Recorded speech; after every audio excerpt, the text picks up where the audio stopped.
கர்த்தருக்கு பயப்படுகிற பயம். அதே சங்கீதம் 112:1 சொல்லுகிறது, அல்லேலூயா, கர்த்தருக்கு பயந்து அவருடைய கட்டளைகளில் மிகவும் பிரியமாயிருக்கிற மனுஷன் பாக்கியவான் என்று சொல்லுகிறது.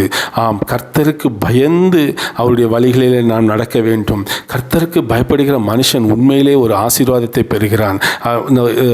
அதாவது நாம் ஒரு செய்தியை கேட்டு பயப்படாமல் இருக்க வேண்டும் என்றால் கர்த்தருக்கு பயப்படுகிற அனுபவம் நமக்கு வேண்டுமுங்க. கர்த்தருக்கு பயப்படுவது என்பது அது அன்பின் செயல்பாடாக இருக்க வேண்டும்.